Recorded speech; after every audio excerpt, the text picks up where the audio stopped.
Hello internet, and today is going to be another book opinion. Those videos in which I tell you my opinion on a book, and today's book is going to be Emergency Contact by Mary H.K. Choi. And this book was a surprise to me. I picked this one just on a whim. I was in Target, I saw it, I was like, that book's pretty, I'ma buy it. And I bought it and I read it in like a day and a half. And I was in love. It was such a good book. It gripped me. I loved it. So the synopsis for this book. This follows two main characters, Penny and this guy Sean, I think his name is, Sam. It was an S name. I got that far. But it's about Penny and Sam. And Penny has just gone off to college. She's like a couple hours away from her mom. She just moved into a dorm with a new roommate. She's just getting used to this new college life and this freshman life. I mean, she ends up meeting this boy Sam, who is connected to her roommate. And these two, by coincidence and just kind of kismet in a way, meet again and end up becoming friends. So this book has a lot of trigger warnings for mental health issues, for assault issues, for just stuff that has to do with like hard-hitting mental health issues, bad relationships, bad parents, bad economic life, stuff like that. So it talks about all of those things, so you can be aware. One of the big things is these two, the reason why it's called Emergency Contact is because these two end up by happenstance and by the kismet becoming each other's emergency contacts, where they become friends over text. So Penny's kind of, she saw Sam once because their roommates had introduced them. They didn't really talk, but they like recognized each other. And one day, a few days later, Penny is walking down the street. She sees Sam having a panic attack and a mental breakdown because of some of the horrible shit that's going on in his life, and she decides to stop and help him. And because of that, they end up exchanging numbers so that they would have someone else to talk to that maybe wouldn't judge them as fiercely for whatever mental health issue they were going through. So whatever crazy thought or feeling or emotion, they would have somebody to kind of vent and understand and listen, and emotional support. They became each other's emotional support. So through that and through sharing all of this, they become friends, and it ends up ending in a romantic relationship. But it is a very slow burn of just them growing to be friends, growing to help each other and care about each other and listen to each other's hardships and problems, and slowly that ends up with them ending up together. So a lot of this book isn't even them talking in person. It's just them texting to each other, talking on the phone, just talking about their issues and how they're handling their lives. So we see from both points of view, and them going about their lives, and then their conversations to each other about what's going on in their lives, and just how these two grow to become closer. Of course, there are people of color in this book. We have an Asian lead, so that is always a plus. So I just want to mention that, not necessarily because it has anything to do with the story at all, but simply because it's nice to see more people of color being the leads in the story, and it not being about whatever culture they're coming from, because literally her culture doesn't necessarily have to do with anything that's happening in the story.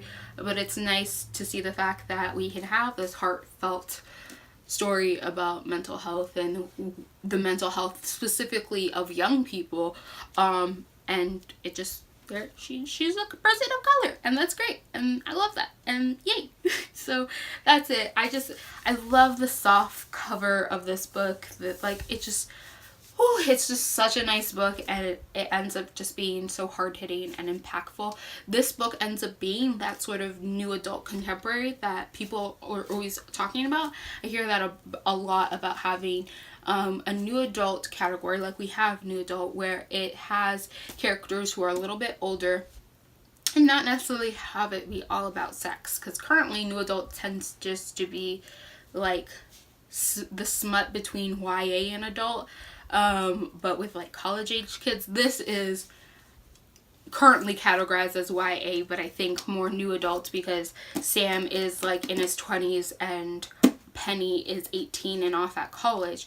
So dealing with new adult issues and problems, kids in college dealing with their college issues, Sam dealing with his economic issues of him just being a young person trying to survive in this economy because he's fucking poor like all the rest of us. Like, I mean, more so than some of us, but like, he's definitely being put through the ringer. So I think this is a perfect new adult book where it's a contemporary that doesn't focus on romance but focuses on these kids who are in college and of college age and just trying to live life and not have panic attacks on the street, because this life is fucking crazy and it's stressful and it takes a lot out of you, and sometimes you just need a friend to text, to complain to, and call, because life is too much and you need people to talk to. So I do love this book. I think it is a great book, and I hope we see more books like this that are new adult, that deal with issues and stuff like that, that just have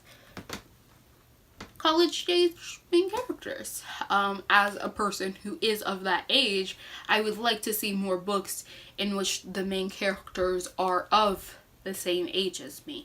Not that I like really care, because like I'm a 21-year-old who still actively reads middle grade, so it's not like I need my main character to be the same age as me, but like it would be nice to see more books in which they are in that age range and dealing with the problems that we deal with. So it's something that I want, and I want to see more of, simply because I think we do need more of it.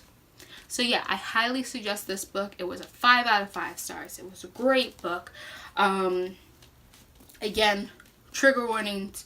Be aware of the mental health issues, of the serious impact of like the assault, of all of that before you go into this. But it's great.